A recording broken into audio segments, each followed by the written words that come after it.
Good evening. একটা ছোট্ট video নিয়ে এসেছি হন্ডা CB350 RS এর ওপর।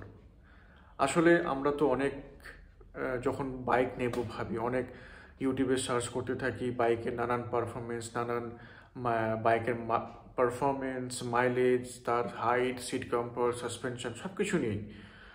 তো সেই জন্যে যেহেতু হন্ডা CB350 RS এর ভিডিও সেরকম নেই, এর ওনার সংখ্যা একদম বাস্তব কথা যে তুলনামূলক অনেকটা কম বাকি রয়্যাল এনফিল্ড বা আদার্স বাইক থেকে, KTM থেকে।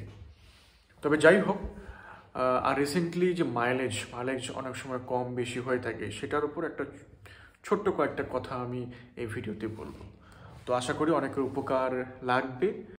তো প্রথমেই আসবে হচ্ছে বাইকের হাইট 168, 170, এর নিচে যদি হয়, এর কাছাকাছি হলো বাইকের একদম টোটালি যে পা একদম গ্রাউন্ডেড থাকবে, দুটো পা এমনটি নয়।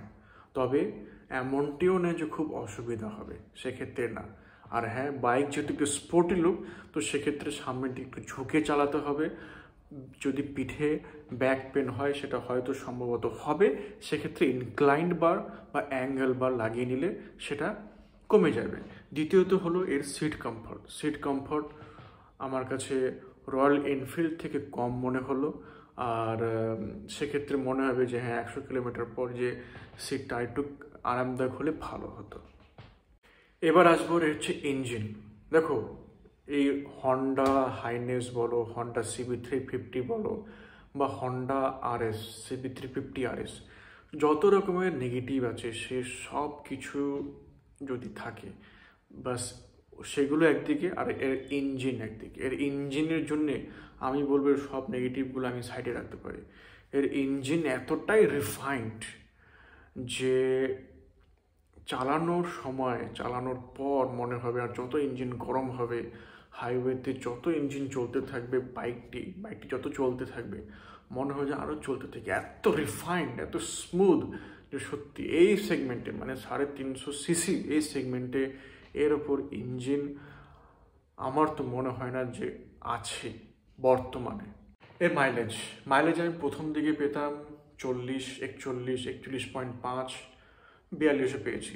সেকেন্ড সার্ভিস পর কি হলো, হঠাৎ করে কমে গেল 39, 38, 37.5, 37.7 এর মধ্যে ঘোরাফেরা করছে।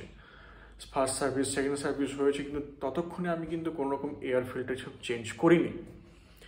9,000, 10,000 হয়ে গেল। এক জায়গায় আমি পড়লাম যে সে নাকি প্রতি 4,000 অন্তর এয়ার ফিল্টার চেঞ্জ করে। তা আমি এয়ার ফিল্টার চেঞ্জ করলাম, ক্লাচ প্যাড একটু ঠিক করলাম, চেইন লুজ ঠিক করলাম।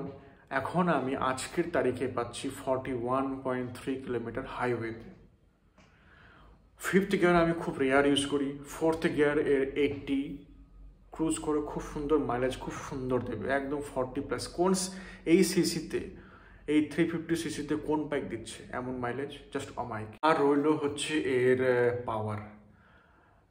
আসলে হাইওয়েতে বা বলা যায় এমনি ট্রাফিকে কখনো পাওয়ার এরকম আমার পাওয়ার লস মনে হয়নি, বা অসুবিধা প্রচণ্ড ট্রাফিকেও আমার বাইক চালাতে, এদিক ওদিক করতে, হঠাৎ করে ব্রেকিং করতে আমার কখনোই কোনো অসুবিধা হয়নি। বাইক একটু ওয়েটেজ মনে হলো, চালাতে বা ট্রাফিকে সামলাতে খুব একটা অসুবিধা কখনোই হয়নি।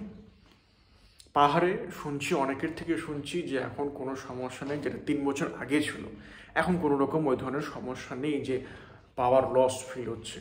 তো পাহাড়ে আমি যেদিন চালাবো তার একটা অবশ্যই রিভিউ আমি দেব, বাট ততক্ষণ আমি যেটুকু চালিয়েছি পাহাড়ে আমার কখনো মনে হয়নি।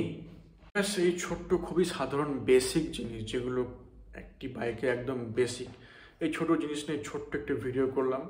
গাড়ি ঠিকঠাক যদি চেন লুপ করা যায়, চেন পরিষ্কার করা যায়, এয়ার ফিল্টার ঠিকঠাক চেঞ্জ করা যায়, চেঞ্জ করতে হবে, চেন লুজ হলো কিনা সেটা দেখতে হবে, টায়ার প্রেশার সব দেখতে হবে।